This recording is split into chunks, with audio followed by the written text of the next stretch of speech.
Hi friends, मेरा नाम है गौरव और आप देख रहे हैं न्यू बिगिन। आज हम लोग बात करने वाले हैं अकाउंटिंग रेशियोज़ की। ठीक है, इसका हम लोग पहला टॉपिक हम लोग आज शुरू करने वाले हैं। ठीक है, चलिए आगे। सबसे पहले हम लोग अकाउंटिंग रेशियो करने से पहले हम लोग एक बार मतलब जान लेते हैं, रेशियो का मतलब होता क्या है। ठीक है, ratio is a arithmetical expression of relationship between two interdependent और रिलेटेड आइटम्स। इस बात का ध्यान रखिएगा कि अगर हम लोग रेशियो को, जैसे हम लोग बोलते हैं arithmetical expression, relation between two interdependent और रिलेटिव आइटम्स, हम लोग कंपैरिजन उसी का कर सकते हैं जिनके बीच में कुछ समानता हो। ठीक है, जिनके बीच में कुछ समानता है नहीं या फिर कुछ इंटररिलेटेड कुछ है ही नहीं, तो आप उसके बीच में कंपैरिजन कर ही नहीं सकते। ठीक है, चलिए आगे बात करते हैं अकाउंटिंग रेशियो। क्योंकि हम लोग को तो पहले मतलब जानना था कि भाई रेशियो क्या होता है, लेकिन मेन मुद्दा क्या है? मेन मुद्दा है हमारा अकाउंटिंग रेशियो की। अकाउंटिंग रेशियो होता क्या है? ठीक है, चलिए। Ratios when calculated on the basis of the accounting information are called accounting ratios. ठीक है, रेशियो एक बार फिर से रिपीट करते हैं। Ratio when calculated on the basis of accounting on the basis of accounting information, जो अकाउंटिंग की हमारी इंफॉर्मेशन होती है उनके बिहाफ पर हम लोग जब रेशियो कैलकुलेट करते हैं उसे हम लोग अकाउंटिंग रेशियो बोलते हैं। इस बात का याद रखिएगा आप लोग। ठीक है, क्योंकि इस बार एमसीक्यूज हैं तो पूछा जा सकता है, भाई कुछ भी आ सकता है। ठीक है, न्यूमेरिकल टर्म्स में पूछ सकता है, वो थ्योरेटिकल में पूछ सकता है, जैसा उसका मन करेगा वो वैसे पूछेगा। ठीक है, और उसके बाद हम लोग जान लेते हैं ऑब्जेक्टिव। हम लोग इसका ऑब्जेक्टिव क्या है? अकाउंटिंग रेशियोज का ऑब्जेक्टिव है क्या? अकाउंटिंग एनालिसिस या फिर अकाउंटिंग रेशियोज, जो भी आप बोलना चाहे, सिंप्लीफाई द अकाउंटिंग इन्फॉर्मेशन। एक सिंपल बना के इन्फॉर्म करना है। जैसे कि आप लोग जानना चाहते हो कि आपके बिजनेस में प्रॉफिट कितना हुआ। ठीक है, तो आप ये थोड़ा जानोगे कि यार अच्छा इतने हज़ार का इतने रुपए का प्रॉफिट हुआ। यार सिंपली बता कि कितने % हमारी इस बार ग्रोथ हुई है। देखो, अगर मैं आपको, आपके पास दो ऑप्शन है। पहला ऑप्शन मैं आपको ये देता हूँ कि भाई आपका इस साल का बिजनेस का जो प्रॉफिट है 15,25,235 रुपए का हुआ है। या फिर दूसरा ऑप्शन है जी 20% प्रॉफिट है इस साल का। कौन सा आपको सुनने में ज्यादा अच्छा लग रहा है? ये वाला या फिर ये वाला? आपको एग्जैक्ट पूरी इंफॉर्मेशन नहीं दी जा रही है कि यार कितनी ग्रोथ हुई है या फिर कितना, आपको सिंप्लीफाई 20% ना। ओके, समझ गया मैं। ठीक है, जैसे आप अपने एग्जाम मार्क्स किसी को भी अगर बताते हो तो क्या आप ये बताते हो पर सब्जेक्ट का बताते हो? नहीं, ओवरऑल परसेंटेज बताते हैं जी हम तो, है ना? तो वही है सिंप्लीफाई द अकाउंटिंग इंफॉर्मेशन।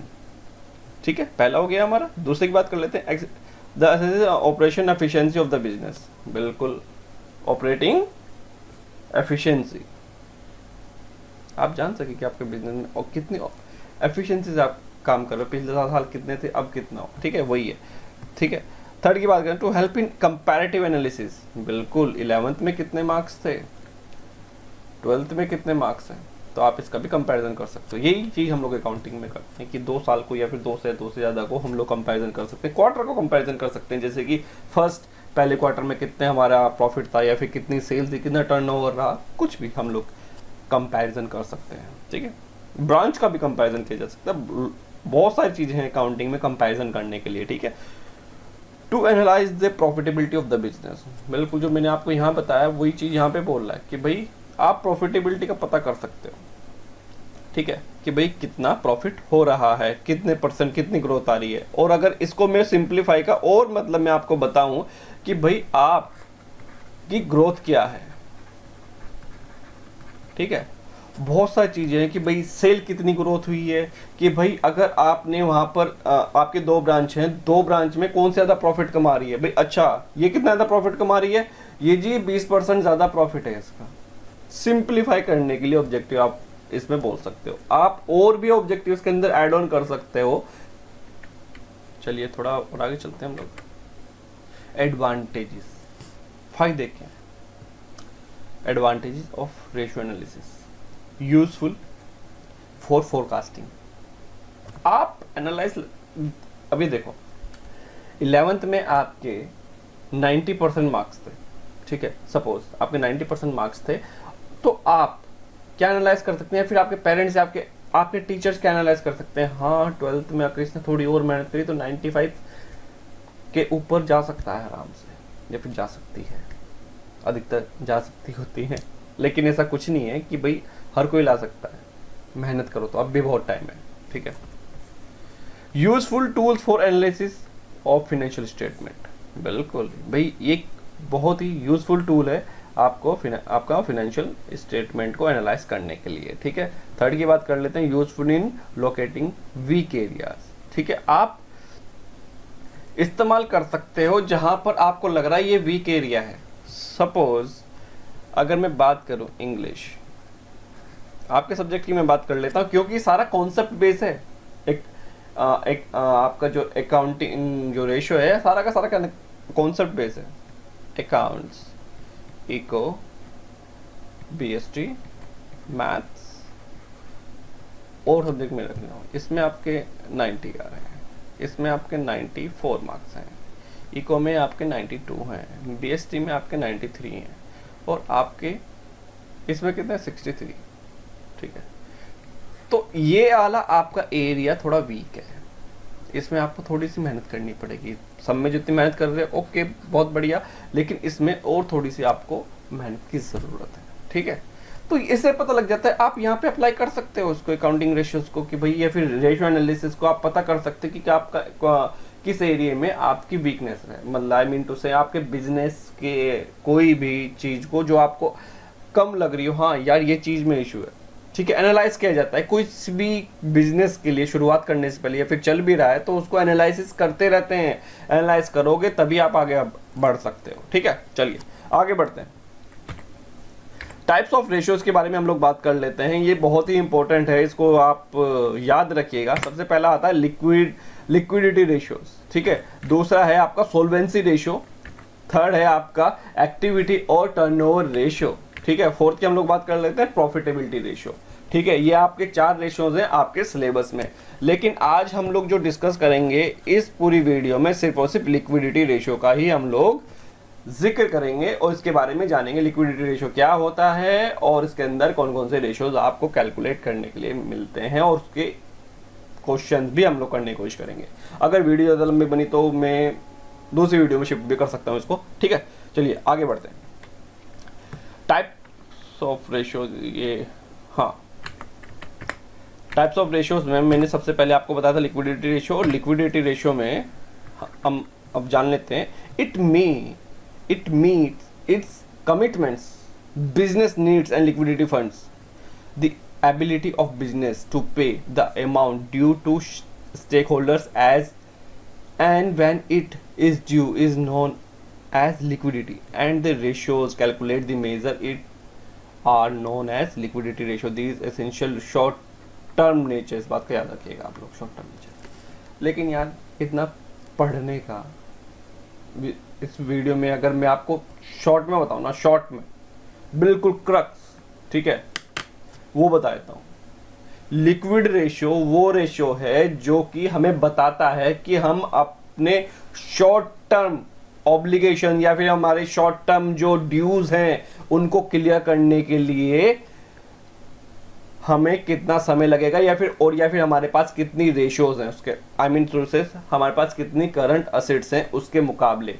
बस ये बताता है कि हमारी शॉर्ट टर्म पेमेंट करने का, अगर शॉर्ट टर्म का अगर हमारे कुछ ड्यूज है उनको पेमेंट करनी है तो हमारे पास कितना पर्याप्त या फिर हमारे पास सफिशिएंट मनी है या फिर हमारे पास फाइनेंशियल पावर है या नहीं है, बस ये शो करता है। और ये चीज़ भी आप 2 तरीके से आप पता कर सकते हो, पहला है करंट रेशियो, दूसरा है आपका क्विक और ऑब्लिक लिक्विड रेशियो, इसके 2 नाम हैं, ठीक है। यही 2 रेशियो हैं इस लिक्विडिटी रेशियो के अंदर और तीसरा है नहीं, ठीक है। इसके बारे में जान लेते हैं फटाफट से। करंट रेशियो में आपको बताया जाता है कि करंट फॉर्मूला तो बच्चों को एकदम याद होता है, current ratio is equal to current assets divided by current liability. वही चीज मैंने नीचे लिखी हुई है, या फिर मैं इसको ऐसे भी लिख सकता हूँ, current assets ratio to current liability, कि आपके पास जो करंट लायबिलिटीज हैं उनको पेमेंट करने के लिए आपके पास कितनी करंट असेट्स हैं। अगर मैं इसकी फेवरेबल रेशो या फिर इसकी फेवरेबल रेशो या फिर मैं इसकी प्योर रेशो की अगर बात करूं, जो बोला गया है कि भाई जिसके लिए बेस्ट है वो है आपका 2:1। ठीक है, 2:1 अगर MCQ में आ जाता है तो मैंने बताना चाहा तो बता दिया आपको। ठीक है, क्विक रेशियो की हम लोग बात कर लेते हैं। इसको हम लोग हाँ फेवरेबल रेशियो भी बोलते हैं। फेवरेबल रेशियो की इसकी फेवरेबल रेशियो क्या है? Quick ratio and liquid ratio, it is the ratio the quick और liquid assets to current liabilities. It's expressed और as a quick ratio is equal to quick assets current रेश to current liabilities और quick assets divided by current liabilities. बहुत बच्चे confuse हो जाते हैं ये है क्या क्विक रेशियो और क्विक रेशियो और लिक्विड रेशियो है क्या, क्यों हम लोग कैलकुलेट करते हैं। मैं आपको बता देता हूँ कि ये बहुत तेजी से अगर आपके पास बहुत तेजी अगर आपको पैसे की ज़रूरत पड़ती है तो वो चीज़ आपको क्विक एसेट्स ही दिला सकती है और जल्दी से पेमेंट करवा सकती है करंट लाइबिलिटीज़ की। ठीक है, ये है आपकी quick assets and quick ratios. Calculation करना भी अभी मैं आपको बता देता हूँ। लिक्विडिटी रेशियो के बारे में हम लोग बात कर लेते हैं। सबसे पहला करंट रेशियो का मैंने आपको बता ही दिया है कि current assets divided by current liabilities. अब यार ये मत पूछना कि करंट एसेट्स क्या होते हैं या फिर करंट लाइबिलिटीज, चलो यही बता देता हूँ कि भाई करंट एसेट्स वो एसेट्स होती हैं जिनको हम लोग कैश में कन्वर्ट कर सकते हैं विद इन ईयर। ठीक है, और करंट लाइबिलिटीज वो होती हैं जिनको हम लोग पेमेंट कर देंगे या फिर खत्म कर देंगे हम अपने बैलेंस शीट से with in year. That's all current liabilities. ठीक है, लिक्विड रेशियो और क्विक रेशियो और एसिड टेस्ट रेशियो भी इसको कई बार बोल दिया जाता है। ठीक है, ये है आपके सामने इसका फॉर्मूला, ये रहा लिक्विड एसिड्स और आपका क्विक एसिड्स। लेकिन ये कैसे निकालेंगे हम लोग, इसको भी निकालने का बहुत ही आसान तरीका मैं आपको बताने वाला हूँ। लिक्विड और quick ratio is equal to, वही फॉर्मूला आ गया यहाँ पर, लेकिन हम जान लेते हैं इसके बारे में कि भाई ये कैसे कैलकुलेट की जाती है। Current assets minus inventories, prepaid expenses और एडवांस टैक्स। इस बात का ध्यान रखना, इन्वेंट्रीज, प्रीपेड एक्सपेंसेस है माइनस एडवांस टैक्स अगर क्वेश्चन में दिया हुआ है तो। ठीक है, अगर आपको प्रीपेड एक्सपेंसेस नहीं दिया हुआ, एडवांस टैक्स नहीं दिया हुआ, तो आप इन्वेंट्री लेस करके आप अपनी क्विक एसेट्स या फिर लिक्विड एसेट्स आप कैलकुलेट कर सकते हैं। ठीक है, चलिए थोड़ा सा और आगे चलते हैं हम लोग। आइटम इंक्लूड इन लिक्विड और क्विक एसेट्स के अंदर हम लोग क्या क्या आइटम इंक्लूड करते हैं। करंट इन्वेस्टमेंट्स, ट्रेड रिसेवेबल जिसे हम लोग बिल रिसेवेबल, इसको हम लोग BR भी बोलते हैं।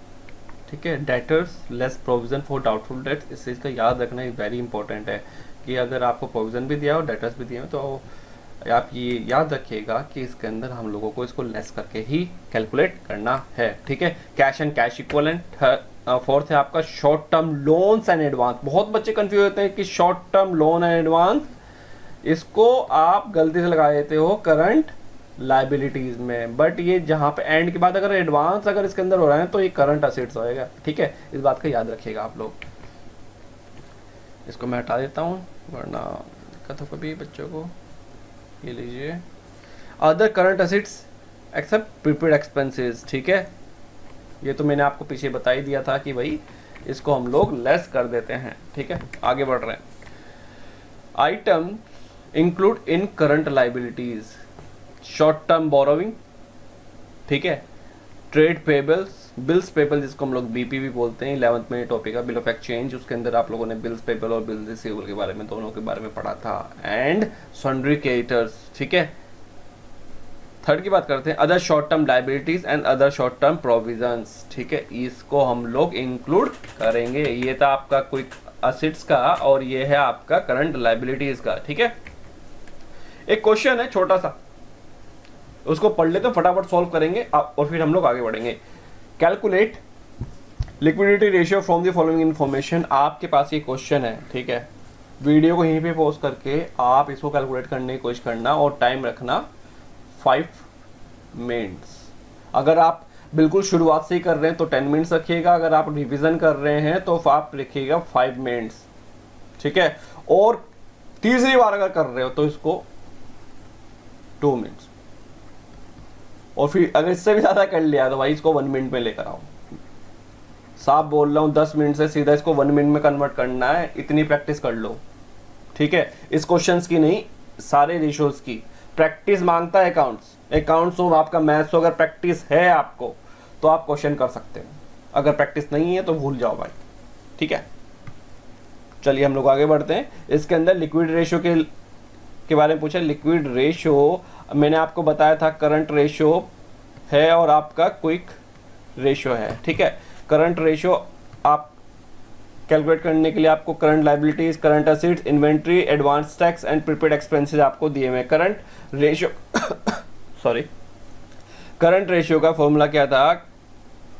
Current assets divided by current liabilities, ठीक है। इसको तो हम लोग यहीं पे सॉल्व कर देते हैं। ये लीजिए 80,000 डिवाइडेड बाय 50,000, ठीक है।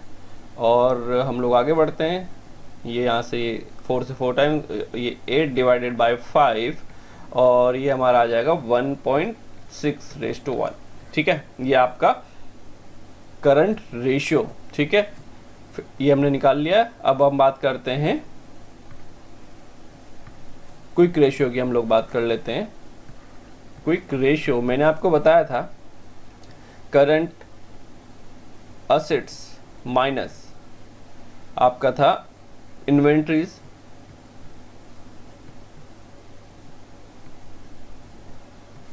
मैं ब्रैकेट में डाल देता हूं, प्लस एडवांस टैक्स